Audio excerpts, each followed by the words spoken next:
kepala keluarga bernama Taekjo dan sang istri tercinta bernama Shinmi. Keluarga ini memiliki tetangga yang bisa dikatakan sangatlah ramah terhadap mereka. Pasutri tetangga mereka bernama Xianjing dan seorang istri yang bernama Ngangkang. Pada malam itu, mereka semua sedang berbincang-bincang sembari menikmati sekaleng minuman. Diceritakan, keluarga Xianjing ini sudah lama menikah. Namun hingga saat ini, mereka belum juga dikaruniai garis keturunan. Usut punya usut, ternyata ini semua disebabkan karena Xianjing yang terlalu sibuk akan pekerjaannya dan menyebabkan burung perkututnya hingga saat ini menjadi lemah syahwat. Tanpa menunggu aba-aba dari sang sutradara, Ngangkang yang sudah lama tidak merasakan hantaman singkong dari suaminya, pada malam itu ia kembali mencoba membangkitkan sang naga dari tidurnya.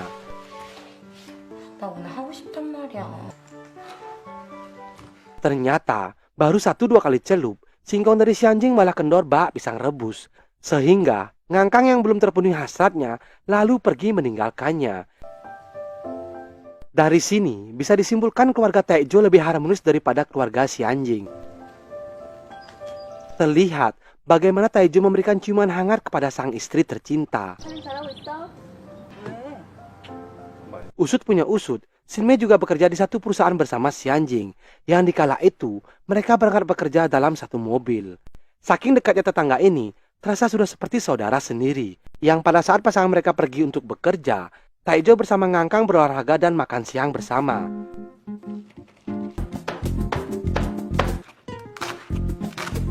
Untuk yang pertama kalinya, Ngangkang dapat merasakan perhatian dari seorang pria.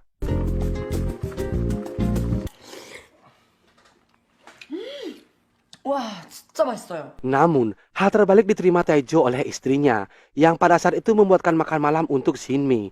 Bukannya berterima kasih, di sana, Shinmei mengatakan bahwa masakan dari Taekjo ini tidak layak untuk dinikmati.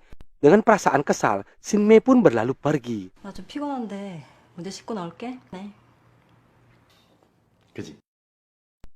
Melihat Ngangkang yang masih cemburu karena belum puas akan permainan semalam yang belum tertuntaskan, di sana Xianjing merayu untuk mencoba yang kedua kalinya. Ya karena Ngangkang ini bisa dikatakan wanita yang haus, tentu menerima peperangan tersebut. Nah saat kloket-kloket, ternyata Xianjing membayangkan istri tetangganya. Yang dikala itu ia pun sangat perkasa saat menghadapi gempuran dan goyangan dari Ngangkang. Keesokan harinya, Shinmei seperti biasa kembali berangkat bekerja bersama Xianjing. Taekjo merasakan adanya rasa chemistry dengan istri tetangganya, lalu kembali mengajak Ngangkang untuk makan siang bersama.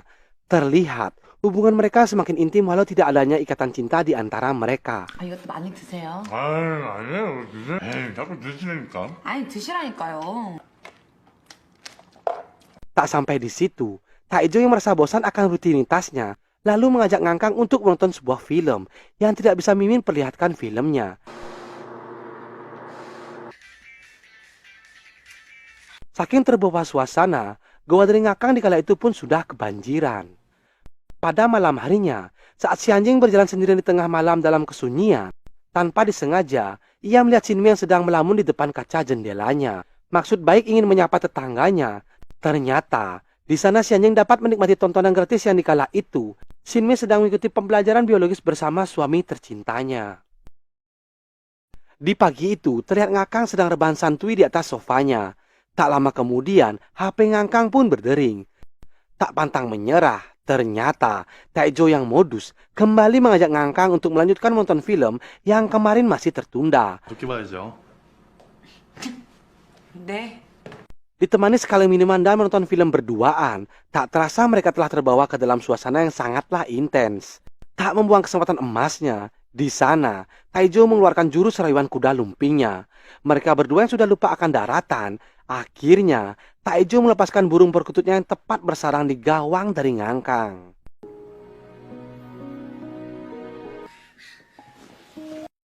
Tak lama kemudian, datanglah sang suami tercinta. Beruntung dikala itu aksi dokter-dokteran mereka tak diketahui oleh Xianjing. Namun, terlihat Ngangkang begitu kelelahan akan gawangnya yang baru saja digempur oleh singkong dari Taekjo. 도라지 무치. Lanjut cerita, terlihat kedua keluarga ini sedang berkeluh kesah mengenai rutinitas yang sangat membosankan. Ya karena Xianjing ini bos besar, tiba-tiba ia mendapatkan sebuah telepon masuk yang lalu bergegas untuk keluar ruangan.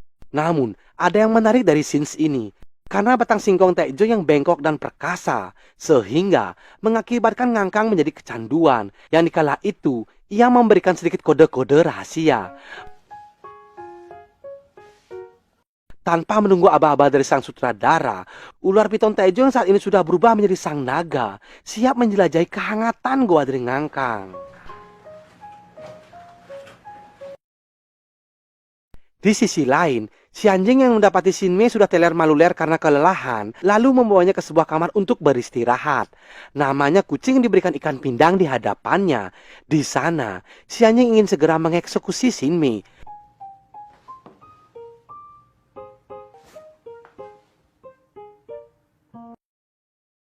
Namun keinginannya tak berjalan dengan lancar. Beruntung di kala itu si anjing lekas tersadar dari bisikan goibnya.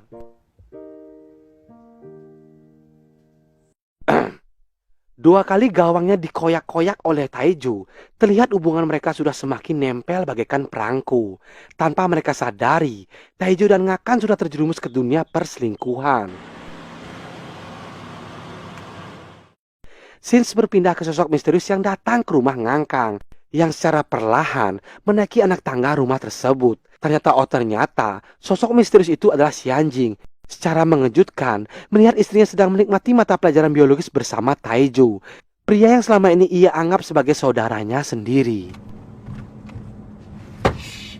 Didera rasa kecewa dan emosi, si anjing pun memacu mobilnya ke sebuah tanah lapang untuk meluapkan rasa kekecewaannya. Tak lupa ia membuka jas hitam dan menendangnya, sambil diiringi teriakan histeris yang menggelegar hingga terdengar ke seluruh penjuru dunia. Wow!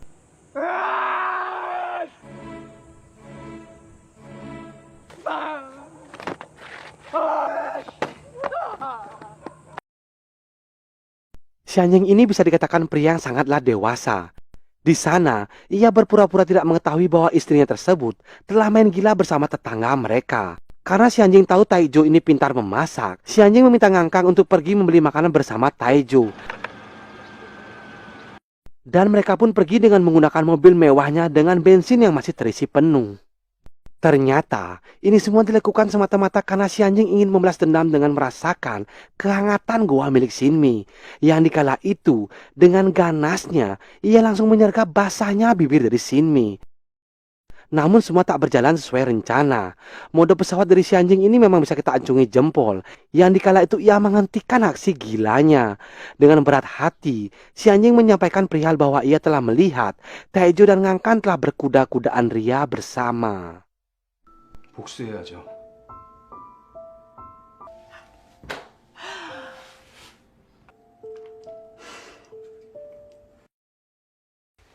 Terlihat, kedua hubungan masing-masing keluarga ini bisa dikatakan sudah berada di ujung tanduk. 학과까지 갔다 왔단 말이야. 진짜 거기서 뭐 하고 있어? 왜 없어? Pada esok harinya, Taejo secara tidak sengaja mendapatkan sebuah pembungkus singkong di tas milik istrinya. 호텔? Tak sampai di situ, Ngangkang yang dikala itu sedang mencuci baju milik suaminya, juga menemukan sebuah bercak lipstik yang terkecup di baju keras suaminya.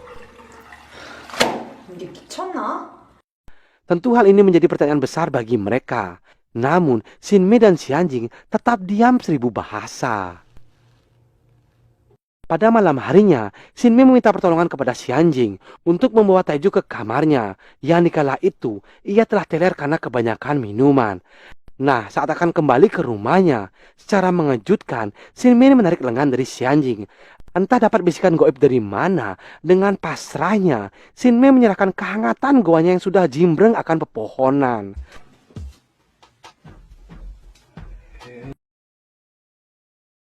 Untuk membuktikan perkataan dari si anjing, di sana Shinmei dan si anjing mengatur rencana untuk pulang kerja lebih awal. Dan benar saja, akhirnya terbongkarlah pasangan hidup semati mereka telah main serong di belakang mereka. 맞아. 우리 잤어.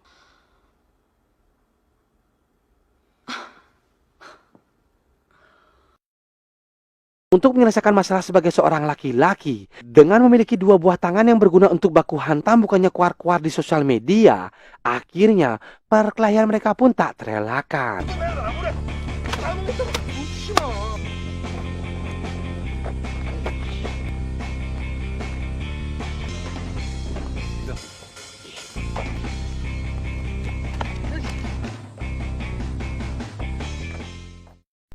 film, akhirnya kedua keluarga ini kembali hidup rukun bahagia bagaikan saudara. Dengan merayakan party di sebuah taman yang dilanjutkan ke sebuah ranjang. Beserta bantuan pembuahan silang yang bisa dikatakan simbiosis mutualisme. Akhirnya, si anjing pun dikaruniai seorang buah hati berkat bantuan penanaman benih dari Taiju. Dan film pun tamat.